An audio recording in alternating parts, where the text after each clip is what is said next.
I want to start with a couple of quick questions just to see who's awake.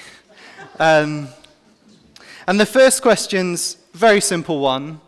Who here has passed their driving test? Raise your hands.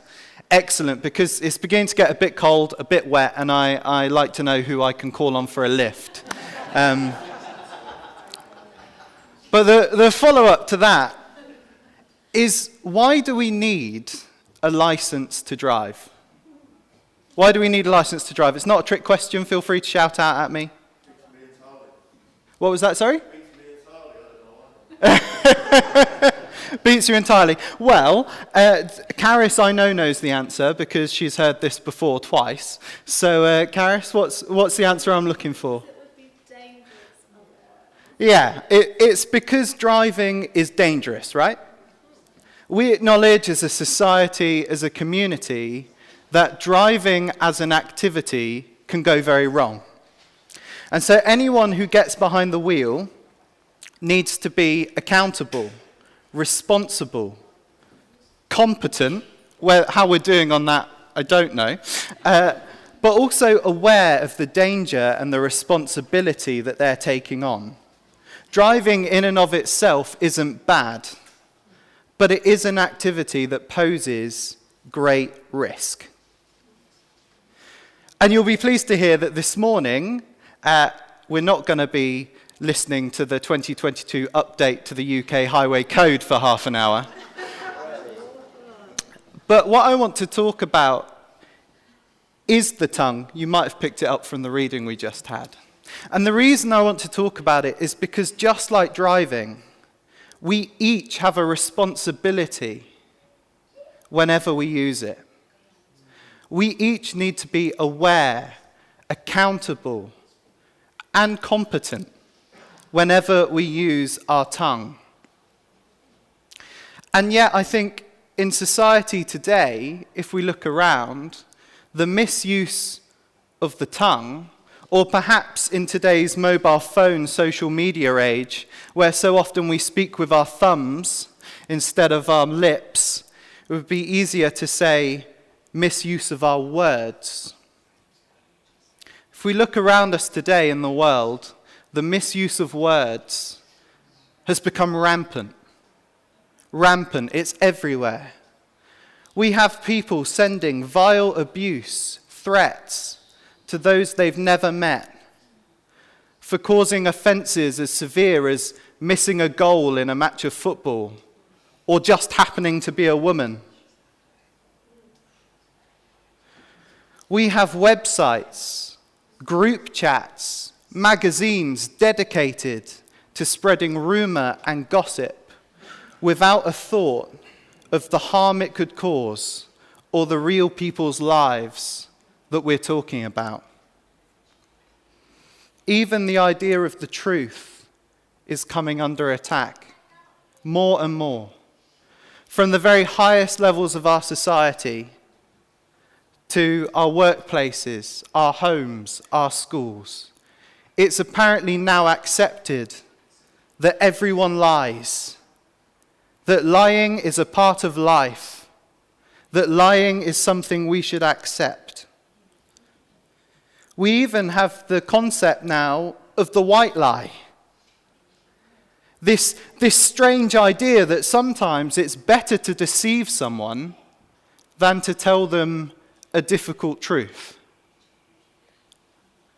And yet, here are just a few of the things that God says about what He expects from us when we open our mouths. In Psalm 34, verse 13, He says, "Keep your tongue from evil and your lips from speaking deceit." I don't think that allows any room for the white lie. I think God is perfectly clear about what He thinks about deceit. Proverbs 16:28 says, "A dishonest man spreads strife, and a whisperer separates close friends." Could God be any clearer about what He thinks about gossiping?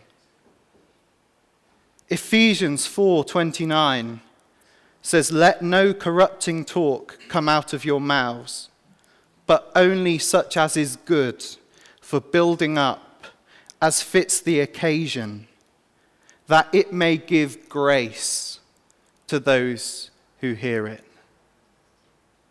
I don't think God could be any clearer about what he expects when we open our mouths. Our words matter to God. Old Testament, New Testament, he's been entirely consistent again and again and again, and yet the world has not heard him. Jesus, during his time teaching on earth, made clear just why our words matter so much to God. He says in Matthew 12, verses 33 to 37, "For out of the abundance of the heart the mouth speaks. The good man from his good treasure brings forth good, and the evil man from his evil treasure brings forth evil. I tell you, on the day of judgment, each person will give account for every careless word they speak." Let that sink in for a second. Every person will give account to God for every careless word we speak. Not malicious, not harmful, careless, thoughtless, insensitive. That is the high standard that God puts on our words. And why? Because our words reveal something of what's going on in our hearts. When our words are bad, it's a sign that there is something evil taking root in our hearts.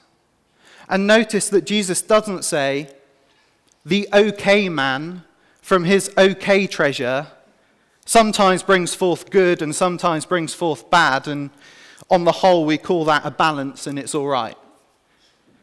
Jesus is really clear.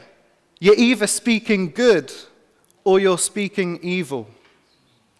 Everything we put out into the world is either good or evil. So if your words are critical and overly harsh, ask yourself, is judgment beginning to take root in my heart?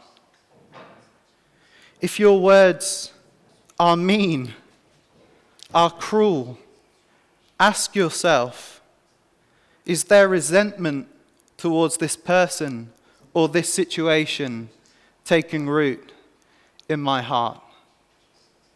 Because our words show what's really going on within us. It's why it's so important. But James chapter 3 goes even further, because he says that not only are our words a sign of what's happening in our heart, but our words help to steer our heart towards that good treasure or that bad treasure. Look at the ships. This is verse 4. Look at the ships. Though they are so large and driven by strong winds, they are guided by a very small rudder wherever the will of the pilot directs. So also the tongue is a small member, yet it boasts of great things. Our words help shape the direction of our lives, the direction of our relationships, and the direction of our hearts. You might be asking how. I certainly was. And one of my favorite things is when God says something in the Bible thousands of years ago, and modern scientists decide to investigate the exact same thing, and their conclusion is exactly the same as what God says in the Bible 2,000 years ago.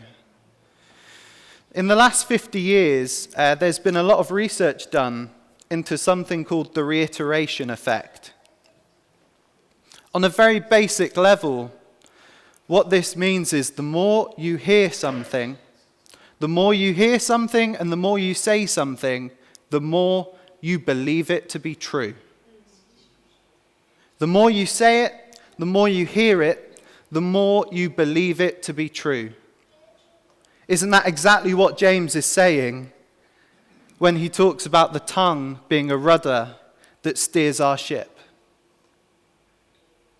And another name for the reiteration effect is the illusion of truth effect. And it's because the more we hear something, the more we believe it to be true, even if it's a lie. Ask yourself, how many people in the world today believe that they are hopeless because all their lives they've been told they will never amount to anything?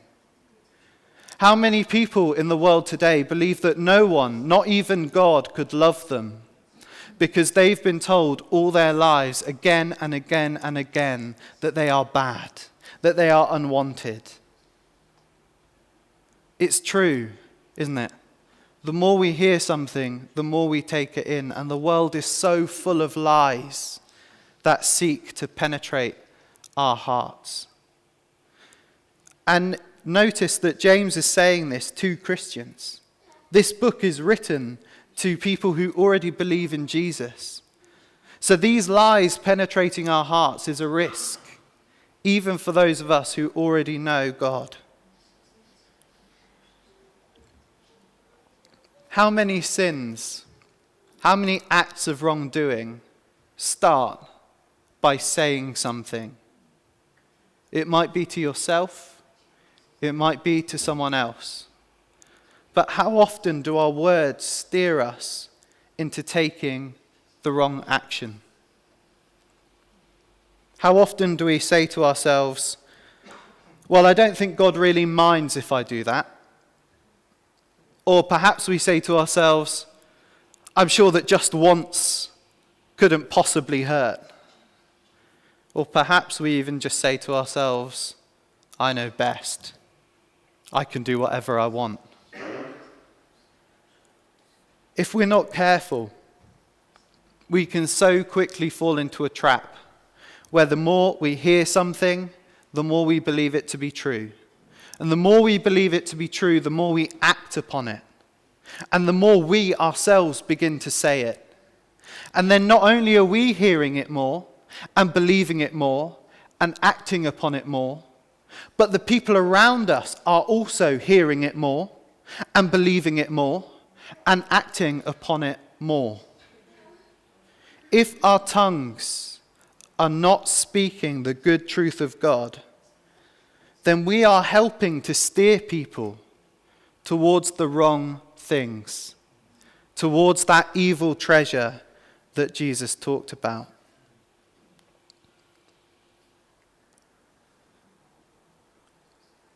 And James also highlights just how powerfully destructive our tongues can be. I don't know about you, but I grew up hearing the nursery rhyme, sticks and stones may break my bones, but words can never hurt me. Does anyone else know that nursery rhyme? It's rubbish, right? You know, words can humiliate. Words can cause very real harm. I think we can all remember a time when what someone has said to us has hurt as much or more than any physical blow. You know, one example from my own life is when I was at school, I used to dread swimming lessons. Not because I didn't like the water, but because I was the only child in my school who had a chlorine allergy, and I had to wear goggles. And for some obscure health and safety reason, the head teacher didn't like the fact that I had to wear goggles. And so he only referred to me in swimming lessons as Goggle Boy. He knew my name, by the way. Like, it wasn't just that he only called me Goggle Boy. And I felt so humiliated by that very simple thing that I used to dread swimming lessons, because his words made me feel so humiliated. I mean, I'll freely admit, it's not the worst thing that anyone's ever said to me. But it is 11:30 on a Sunday morning, so got to keep it clean. It's true, though, isn't it, that our words have real power. James says in verses 5 to 7, "How great a forest is set ablaze by a small fire, and the tongue is a fire, a world of unrighteousness. The tongue is set among our members, staining the whole body, setting on fire the whole course of life with the fire of hell." Sounds pretty extreme, doesn't it? Well, on the 13th of July 2021, a tree fell on a power line in California. And this started a small brush fire. Initially, the fire was small enough that a technician who arrived on the scene felt confident trying to tackle it on his own. He didn't manage to put the fire out. And the fire grew overnight, and it continued to grow. And when they finally put that fire out, 3 months later, it had burnt more than 960,000 acres of California countryside. Now, to put that in perspective, 960,000 acres is around 2.5 times the size of London. It's how big the area this one fire destroyed was. 1,300 buildings burnt to the ground.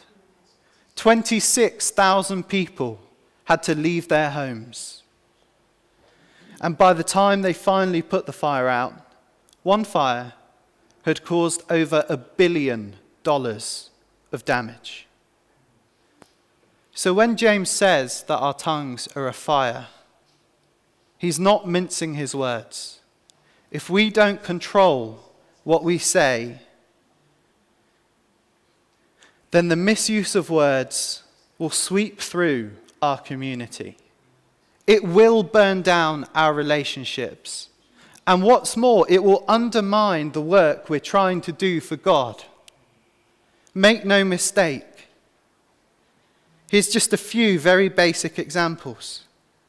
If we lie at work and our colleagues see us, lying to our boss about why we've missed a deadline or why we're late, and they've seen us lie there, how can we expect them to believe us when we tell them the truth, that Jesus Christ is their Lord and Savior and the only way to heaven? Because if they see us lying in the little things, they won't believe us when we tell the truth about the extraordinary. If we allow gossip to spread amongst us as a community, then how can we build the friendship, the relationship, the togetherness that we really want? Because if what I say over here is over there by the end of the day, I'm not going to say anything. And none of you are going to know me. And I'm not going to know you. And so the community we're trying to build will be burnt to the ground. There'll be nothing holding us together. If we speak judgmentally, if our words are quick to be critical and harsh when someone tells us something that they've done wrong, how can we expect them to confess their sins to us and ask us to support them as they try to live better for God? Our words have immense power. Even more basically, if we're not nice to one another, if our words aren't kind to one another, is anyone going to look at us and say, that's a loving community I want to be a part of? They've got something about them that I'd like to know more about? They're not. Our words can grow and grow into a fire that will undermine the work we're trying to do for God. Now, we'll all have a slip of the tongue. We'll all occasionally get it wrong. I don't know about you, but when I heard Jesus say, we'll give account for every careless word, my first reaction was, we might be there sometime, Lord. My family say that I learnt to speak very early. My first word was magpie. I don't know why. Second word was spitfire. That's more like it. I learnt to speak very early, and I've never stopped since. My grandpa at the dinner table used to give me 2 pence for every 5 minutes that I could hold my tongue. And I did not get many pennies. But I've said a lot of careless words. I've said a lot of careless words. And we all will have these slips of the tongue. But what we need to do is spot the sparks and fight the fires when they're small. Sometimes all it takes is to be willing to humble yourself and make the apology that I think in your heart you know you need to make, but in your body you're too proud to stoop to. If we spot the sparks early, if we fight them when the fire is small, we can put that out. But if we let it grow amongst us, if it becomes something that is everywhere, that we're all sucked into, then fighting that fire is a much bigger ask. And that brings us to the ultimate question of this passage. How do we tame the tongue? And when I first read James chapter 3, verses 7 to 8, I wasn't overly impressed by what he had to say, because it made it seem like a hopeless task. He says, "For every creature can be tamed, but no human being can tame the tongue. It is a restless evil, full of deadly poison." Thanks, James. You've just told me that my tongue will steer me towards good or evil. You've just told me that my tongue can burn down the whole course of my life with the fire and power of hell. And now you've told me there's nothing I can do about it. I really appreciate that. As one of my old bosses used to say, don't bring me problems, bring me solutions. And when I first read it, I thought, that's that. I may as well give up. I may as well go home. Why am I taking up people's Sunday morning with such a disheartening message? And then I looked a little deeper. Because the truth is that no man, no woman, no child can tame the tongue. But there was one who did it for us. It's Jesus. It's a spoiler alert. Jesus tamed the tongue for us. He's the only one ever to walk on this earth who has never said a careless word. Can you imagine that? Jesus, even though he knew every innermost secret of all the people he met, he never gossiped. You know, at the wedding at Cana, he knew who'd stolen a kiss behind the bushes, but he told no one. His tongue was under perfect control. Even when he suffered the worst insult and injury, his tongue did not respond in hatred. His tongue responded in love.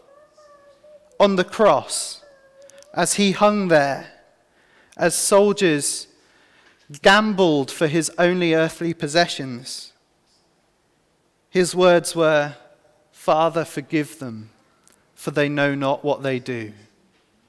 I don't know about you, but I think if it was me up there, I'd be thinking, "Father, smite them. That's my coat."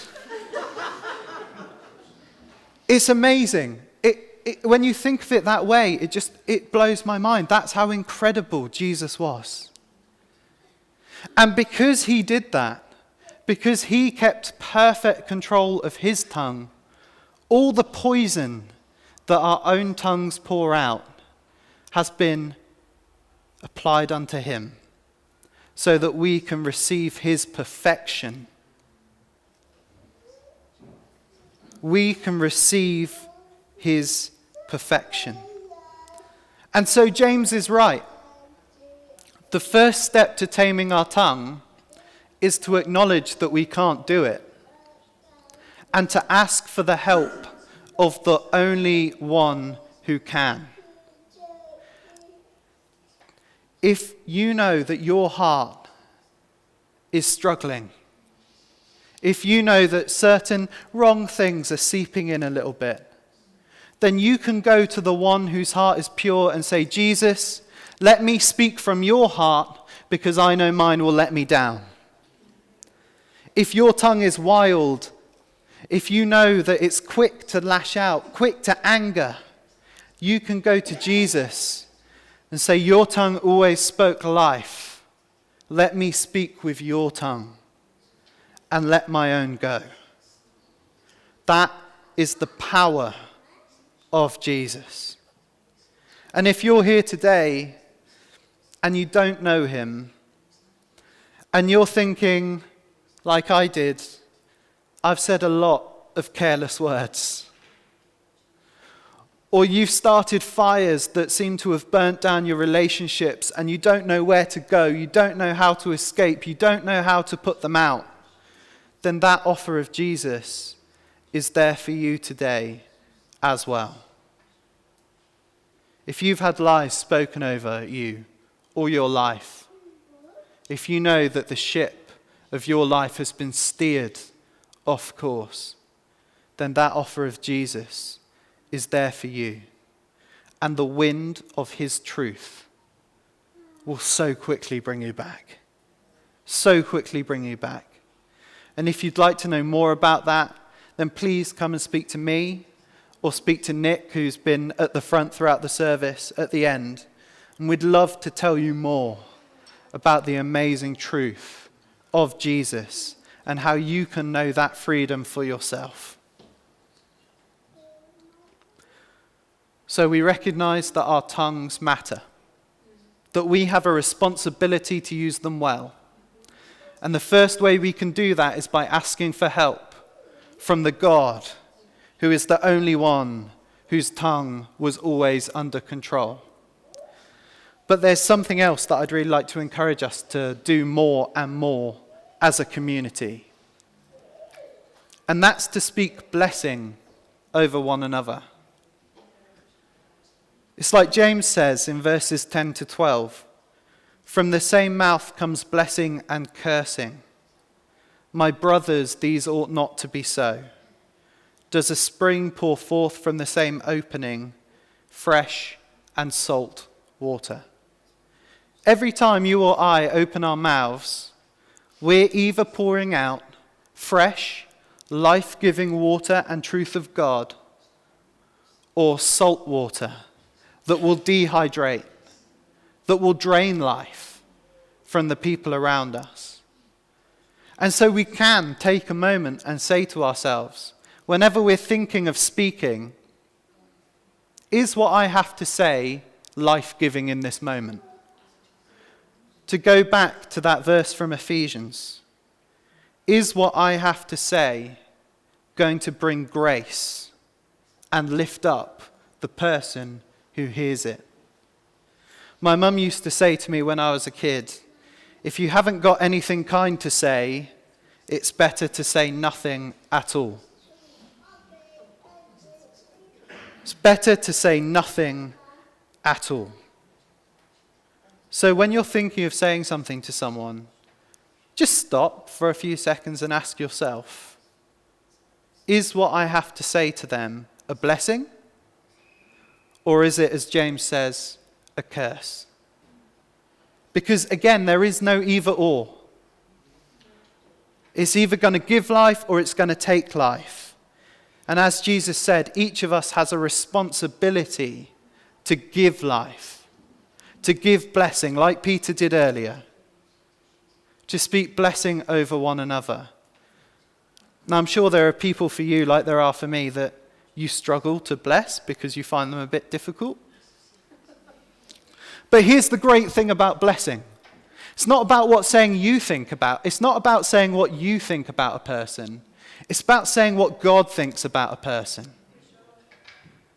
And so there we go back to it again. Jesus, what do you want to say to this person in this moment?